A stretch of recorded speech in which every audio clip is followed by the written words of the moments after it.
for an age of climate change, where 1 billion people will move for every degree of temperature rise, for an age of artificial intelligence, when the algorithm may turn out to be even more selfish than humans. How do we shape an algorithm that is more humanitarian than us? And for an age of rising needs and rising conflict. How do we reimagine our sector for those challenges? We will be greener, we will be more local, we will use technology far more effectively, and we will need to build a genuine movement that isn't just talking to itself, but is connecting with new generations, connecting with the private sector, connecting with civil society more broadly, because we know that we cannot do this alone. So we've been through harder times than this, but these are really, really hard times. But if we get this right, and the conversations that you're having here today and tomorrow convince me that we will get this right, then we can look forward to better times for humanitarian action. We can imagine the peace processes of the future. Peace with our ancestors, healing the wounds of history. Peace with our descendants, passing on the best of humanity to the next generation. Peace between migrants and host communities. Peace with technology. Peace with artificial intelligence. Peace ultimately with our planet. And if we do that as a genuine family, if we do that in a way that builds the trust, rebuilds the trust that we've lost, if we do that with the strength of our convictions and with courage and creativity, then we will be there for the people in the photos behind me, and that we will have done something for Ban and his legacy. Thank you.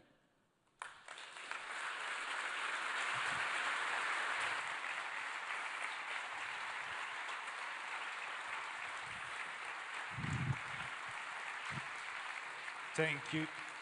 Thank you very much, Mr. Under-Secretary General, for this speech and testimonials, which actually set the stage for the next part of our program. And the next part of our program is taking place in 3 different slots. We will move from the plenary to 3 thematic sessions. Session 1, Tending the Fragile Garden, Upholding International Humanitarian Law in Uncertain Times, is taking place in Room Genève. It's just across the street when you exit from the main entrance. Session 2, Shaping International Geneva, Visions and Pathways Ahead, is in Room E and F in this building. And Session 3, Navigating Aid, Power and Politics, the Role of Humanitarian Diplomacy, is taking place here in the plenary room. All the sessions are going to start at 2:45, and there will be a coffee break right after that at 3:45. So when you leave the plenary room, please make sure to return your headsets, as they won't be used in the other rooms. Thank you very much.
Test, test, test.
in conflict, it is of critical importance.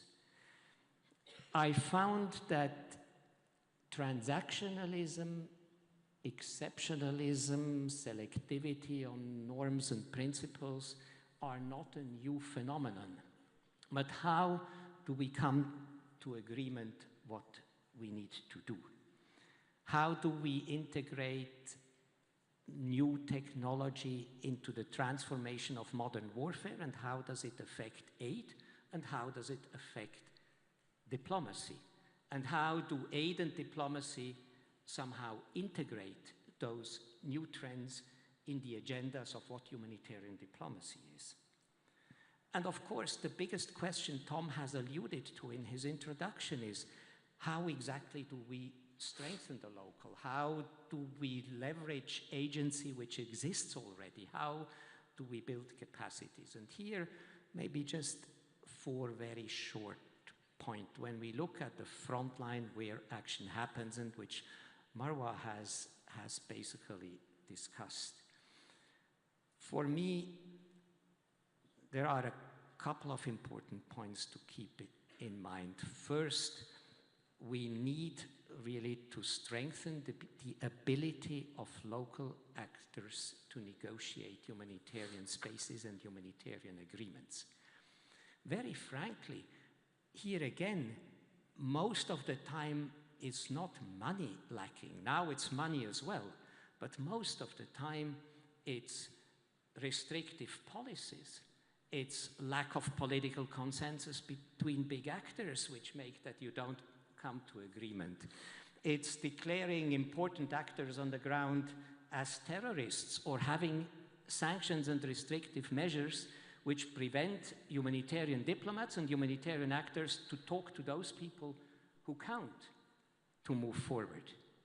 So if you want to renew humanitarian diplomacy, you should start to think hard, not only on money, but on how do you create conditions in which are conducive to local actors finding solutions and practical solutions with belligerents. Maybe also what could facilitate is probably including local actors more into global political decision-making. It has started here and there, but it's still fragmentary to listen to the needs of local actors and to listen to the positions of local actors. And today's technology allow for, we have seen it this afternoon with Marwa, they allow for a very different perspective coming to high-level political action and high-level political dialogue. And then my last point would be really not to limit ourselves to humanitarian sector thinking and humanitarian diplomacy thinking. There is nothing worse than leaving humanitarianism to humanitarians. There is a second bad thing happening, it's leaving humanitarianisms to diplomats. And when you have both, you are really in bad shape. And I think we can't take abstraction from reading carefully on what people want and need. And this is normally not humanitarian. And it's not diplomatic. It's protection from the impact of environment.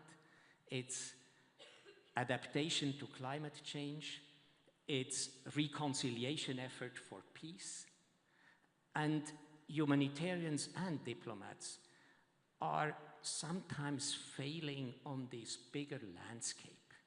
And I think it is important in such a forum which wants to rethink humanitarianism, not just to appeal to our common values, but to see what is the broader picture on which we have to work to inject a new ground for legitimacy for the work that we are doing and you are doing here in the room.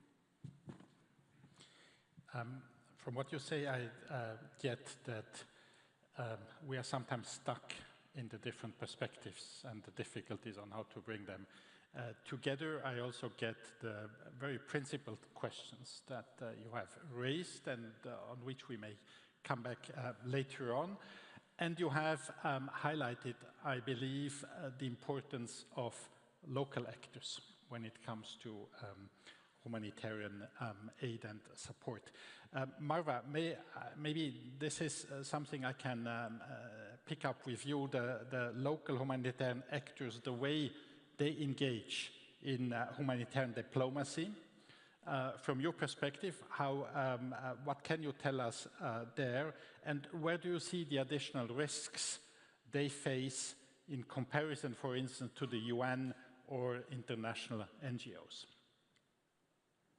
Actually, local humanitarian actors are already deeply engaged in humanitarian diplomacy, often at the front lines, of course. National organizations regularly engage with the community leaders and local stakeholders to facilitate access, resolve misunderstanding, and maintain acceptance.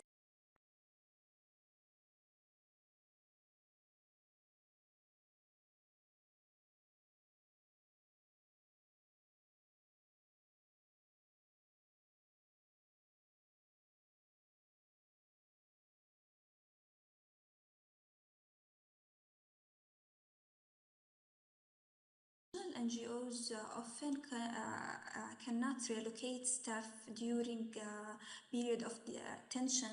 They remain physically present in community where they work, in a situation where humanitarian staff humanitarian staff face questioning, detention maybe. Staff are for sure directly affected. There is also a reputational risk because local actors indeed in their community and engagement with different stakeholders in sometime be misunderstood. Maintaining neutrality becomes more complex when professional roles interact with personal and social networks. In addition, national NGOs often operate with more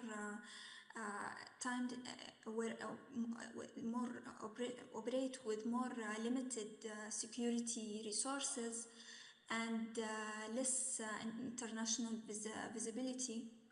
And to strengthen their role in humanitarian diplomacy, partnership needs to be evolved, and this is include fair risk sharing arrangements, and to proceed to direct funding and meaningful not just participation. It should be meaningful participation in coordination platforms, and including in high level dialogue spaces. And when local actors be treated not only as implementers but as strategic partners, humanitarian diplomacy become more grounded and more trusted, and for sure that will lead to be more sustainable. Thank you. You allude to the different risks and challenges that, in particular, local actors face. They're also linked to the fact, Peter, that humanitarian action is often politicized. Can humanitarian diplomacy be pursued without politicizing humanitarian action? And what measures can be taken to safeguard the humanitarian principles? I mean, the politicization word is a heavy word. It always reminds me of one fish accusing the other to be wet. And I would agree with what Freddie has mentioned at the beginning. Humanitarian work is always happening in a highly contested and political environment. And it is about relationship building. Humanitarian diplomacy is about relationship building with people who fundamentally disagree and have very different visions of the world. So you can't sort of neutralize humanitarianism in not having relations and not engaging with those who are deeply political in their view. What you can try is to preserve a reasonable amount of impartiality of your work, of independent judgment and research on what key needs are, in good delivery of services to people to make it as independent as possible. But it is like Freddie has said, there is a huge tension. Your license to operate in any territory is a political license and not a humanitarian. You are entitled to do humanitarian work, but since Henri Dunant traveled Europe to convince the then powers to subscribe to the Geneva Conventions, his humanitarian work has been a deeply political work. He did political advocacy for humanitarianism. And I do believe that the politicization template doesn't really help too much, I have the impression.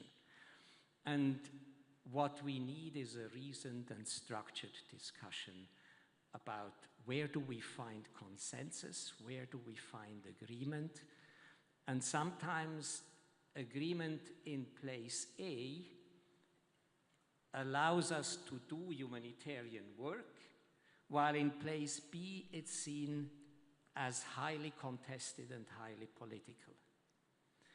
And so my sense is humanitarian diplomacy in its wider sense is a very broad concept, but you have to contextualize not to get into the danger of just being a political actor in the arena, and you need to continuously negotiate your license to operate with the political actors, while you need at the same time to remain credible and therefore impartial first and foremost in the way you deliver aid and in the way you assist and protect populations. So it's, if I may make an unwelcome comment, it's a little bit like in Swiss politics. I'm not sure whether the word neutral helps us a lot to define what we want. And so it's very much with humanitarians.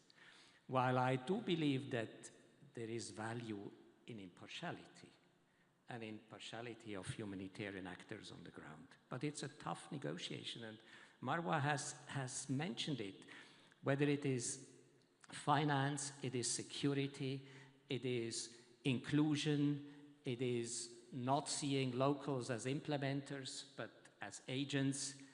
These things do not come from themselves. They are negotiated with highly political actors. I think we leave the question on neutrality for another panel, not for this afternoon.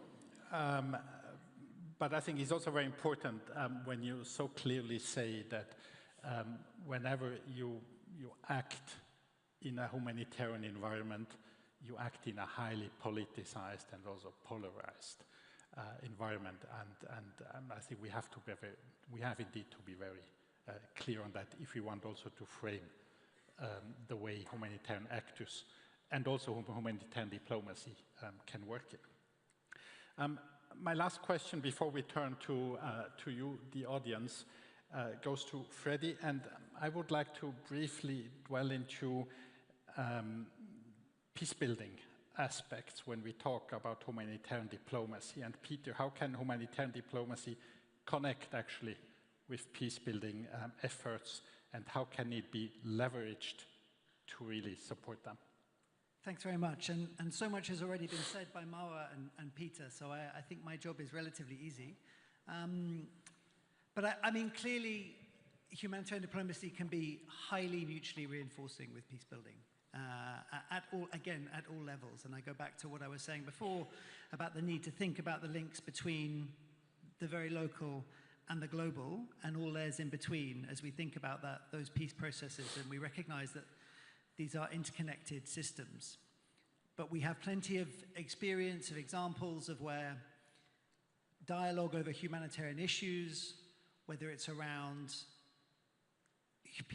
kind of shared humanity and recognition of civilian needs, or whether it's around agreements around common interests, around infrastructure. Other examples can open up space between belligerents, between warring parties that otherwise are not coming together. This is something that in many contexts has proved a very useful entry point for opening up discussions, and vice versa. In many cases, truly kind of open humanitarian action that isn't fighting through access constraints is only possible in the context of a strong, stable political framework and a movement towards peace. So these things can support each other. And I wanted to just kind of refer back to, I think, the example of Sudan at the turn of the millennia. Sudan has had so much experience in good and bad ways of different forms of diplomacy and humanitarian action.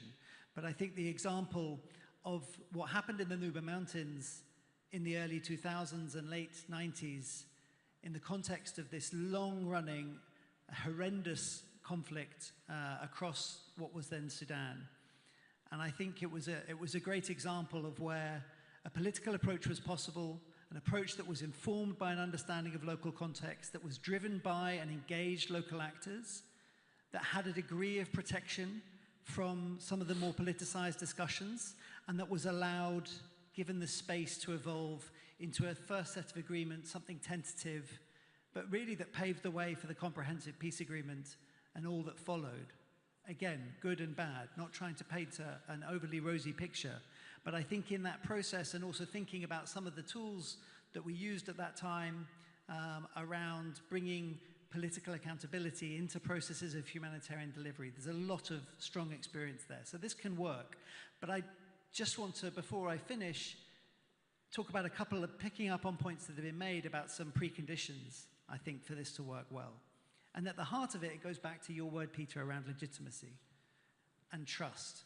And these are, and also your point around there is a tension here between interests and ideals.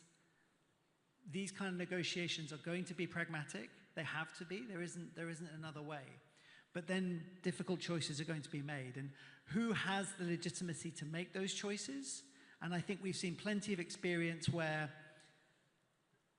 in the long run, we struggle to have sustainable agreements because that legitimacy isn't there. The right actors, and by the right actors I mean at the community level, at the local level, aren't on board. And ultimately, agreements are resting on paper. So now, again, not being overly idealistic, it isn't that all of this work can be done in the open. There's a really important space for quiet, closed diplomacy. But then there's a responsibility for anyone involved in those processes to ask really challenging questions of themselves about how are they engaging with local actors, as Mara has talked about. Engaging, giving them their role, creating the space for them to take their role, and also helping them manage the risks that they face. Are they going to be able to stand back at the end of the day and say that we engaged with the right diversity of voices and we found compromises that we hope can stand the test of time because people understand where they come from? I think these are the kinds of processes that we need to find space for.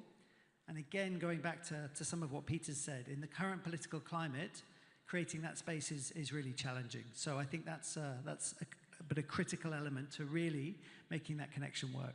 Thanks. Thank you for looking into that connection very specifically, and thank you to all three speakers. I promise that we would like to open up the floor, make this also as interactive as possible.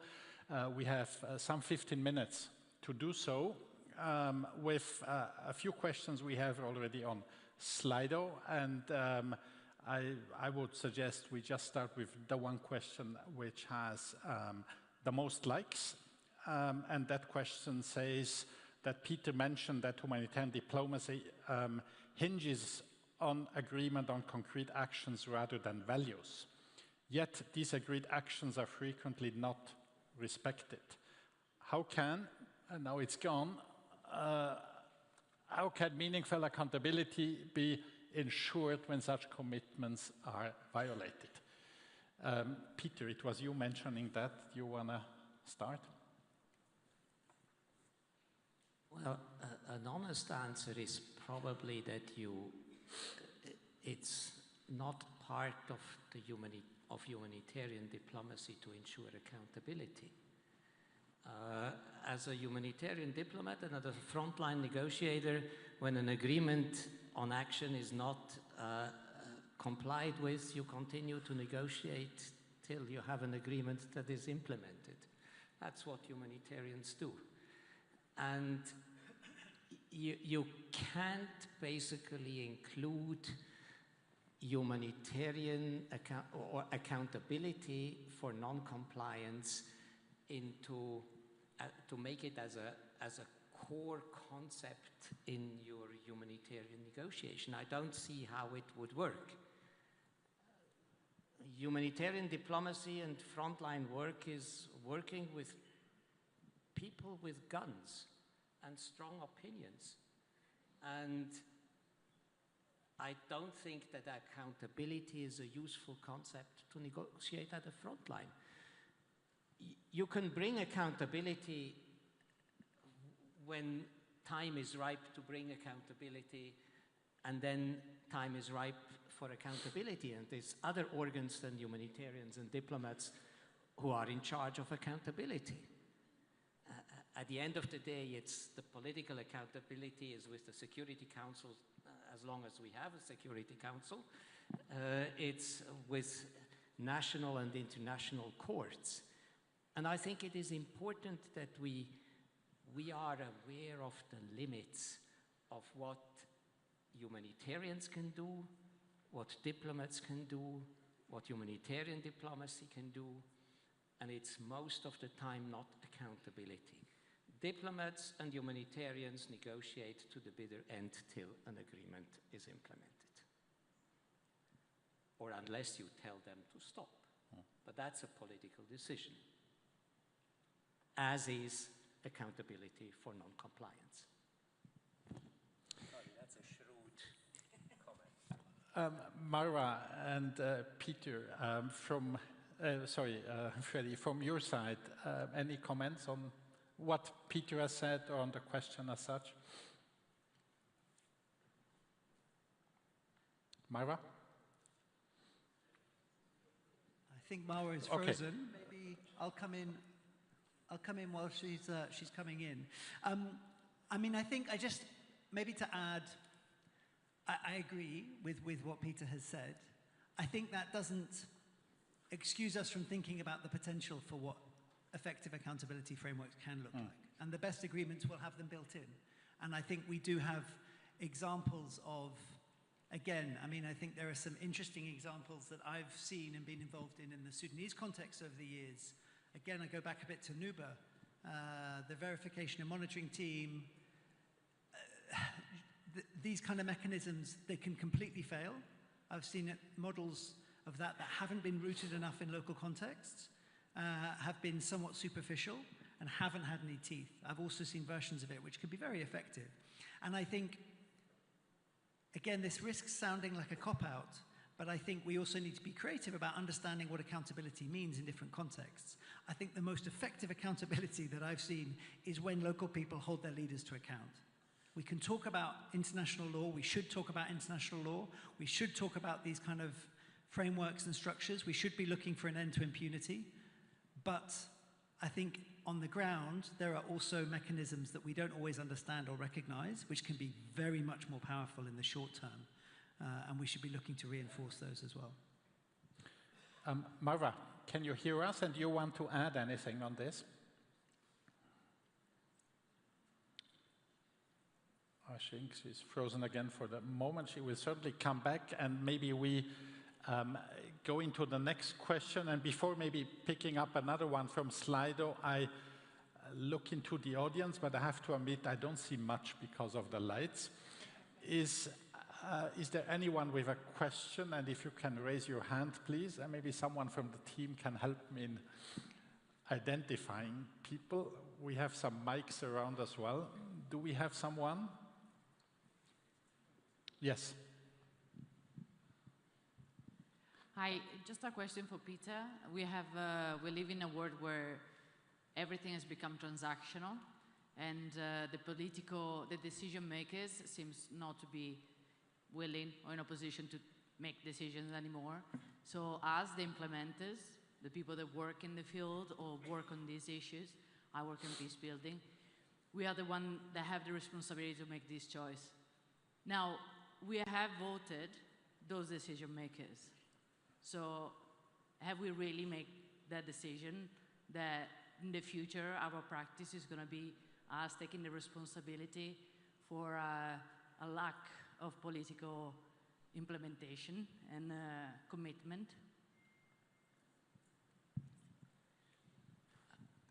I'm a little bit sort of hesitant about your analysis of everything is becoming transactional. I would still believe that, of course, we have seen massive breakdowns in respect for international law. That has happens today, it has happened 10 years ago, it has happened 50 years ago. And breakdowns in international law, international humanitarian law, do not necessarily speak to the fact that there is only breakdowns now. Or transactional aspects in politics do not say that everything is transactional. We have to be cautious not to underestimate the resilience and continuity of institutions, of laws, and first and foremost, people who respect those institutions and laws. And while I don't want to paint a rosy picture of there is still a lot of good things happening, I'm not an illusionist, but I would invite local actors and international actors in the humanitarian world to really build stronger alliances with those who are willing to respect. The respect fraction in today's world is very fragmented, while the breakdown fraction is relatively vocal and visible. And I think if we want to turn the tide, then whether it is locals or internationals, we need to build other alliances and see how and why the respect of the law is in the interest of societies. I'm convinced, even in the interests of most belligerents around the world. It's in the interests of many, and we need just to beef up our own argument and our own alliances to give this part of the reality a bigger voice. I think we have to live with the fact that we have deeply divided societies and deeply divided international world, which has very different ideas on what the law is and what the law is not, and what good practice and bad practice is. And we can't negotiate that away. But what we can do is that those who are convinced that some of the critical laws and principles are important because they are in the interests of communities, of states, of countries, of societies, of the economy at large, why it is important that we stand for those principles. It's an issue of counterpower which seems to me inevitable to build and not to fall into the trap of thinking that the headlines of newspapers and social media is the reality. It's only one reality.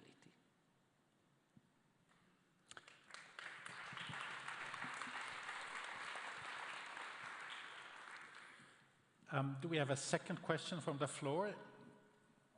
A very brief one. I don't see. Is there one?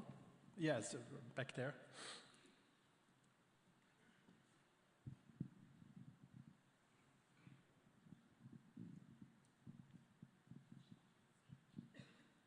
Thank you. In your opinion, is authority and responsibility balanced in humanitarian diplomacy? Can you repeat the question, please?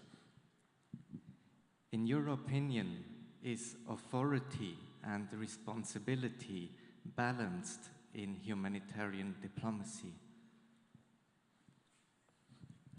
Freddie. Yeah. The shortest questions are the most challenging. Is authority,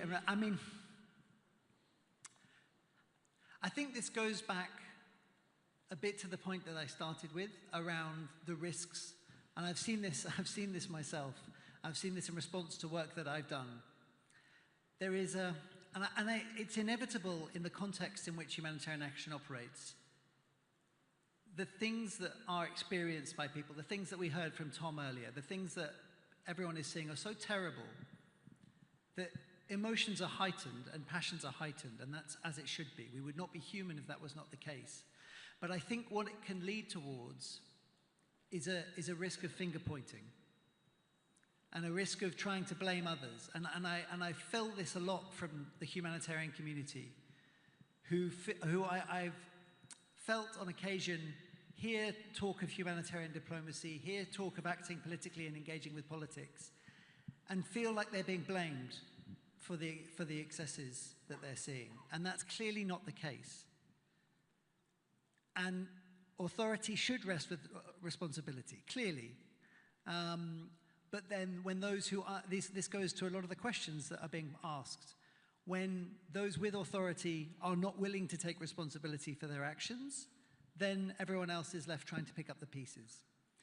And I think the fact that a kind of a humanitarian diplomacy mindset asks everyone to think about their opportunities to leverage, engage, to find ways to think about the political context in which they're operating is not the same thing as excusing those people from their responsibility. So yes, clearly responsibility should lie with those in charge, but when they're not taking it, then I think there is a responsibility on everyone else who has some form of leverage, some form of opportunity to think about their role and contribution.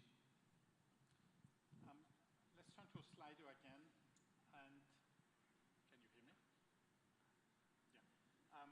Turn to Slido again, and take this one.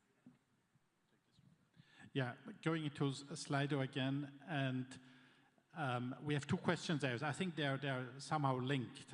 Switzerland and other Western countries have failed to hold Israel responsible for crimes against humanity. How does this affect their credibility? What can be done? And then maybe more general, and maybe we take it from there, the more principal question of how can we guarantee an effective humanitarian response when our authorities fail to comply with the treaties they promote? And maybe here also start here with a practitioner's view. Marwa,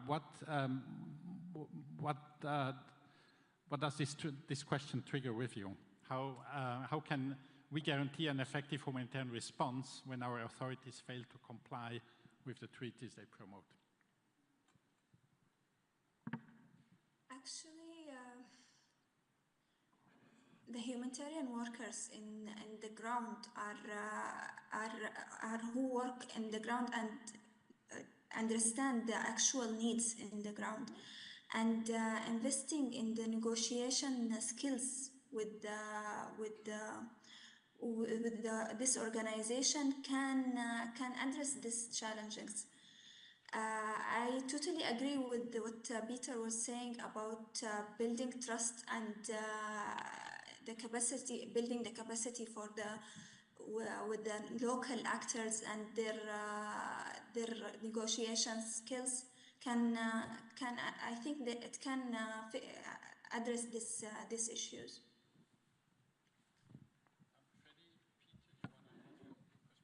Thank you. I'll let Peter have the final word.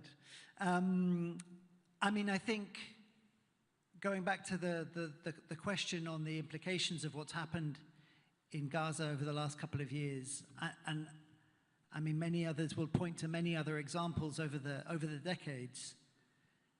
When those who are funding and supporting humanitarian action are complicit in these crimes, of course it's a problem.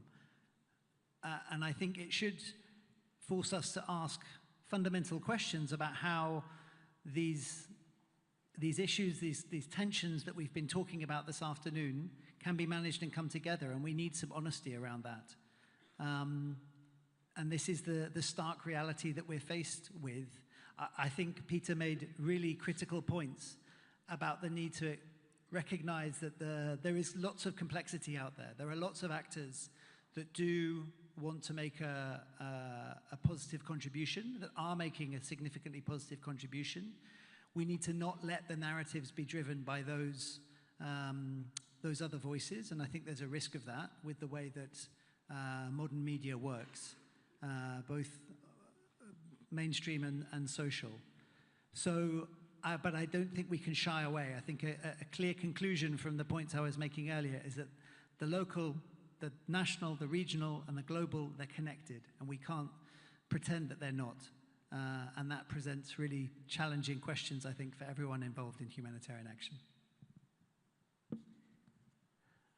I mean, my sense is Gaza, Sudan, Yemen, Afghanistan, many other conflicts that we have seen, and the approach of the international community to violence and violations in those conflicts is an indicator that the international system has been falling apart, and the consensus that has at a certain moment created that system is inexistent today. And that's not a humanitarian question. That's an issue of long-term political consensus building. What is an international system and what the rules and institutions are which are allowed to function. And I have always thought that this was already my experience, even if, of course, we have seen stark examples now of double standards coming to the forefront of political appreciation worldwide. But I always thought that humanitarian diplomacy and humanitarian action are here to basically try to do the best given that there is no consensus. And the best is basically try to preserve, in terms of assist and protection of people affected by crisis and violence, to support them in their short-term needs and to support their agency and ability to deal with the disruptive societies and places in which they are. Humanitarianism, there has never been a golden age of humanitarianism where the world was happily devising the Geneva Conventions and everybody who was fighting each other and killing each other were basically in agreement with those texts. This world has never existed. It has always been divisions. Maybe these divisions are slightly more accentuated. Maybe we have seen extreme forms of disrespect, but it shouldn't turn away the attention of humanitarians what their basic mandate is, and that's to operate exactly in those situations and to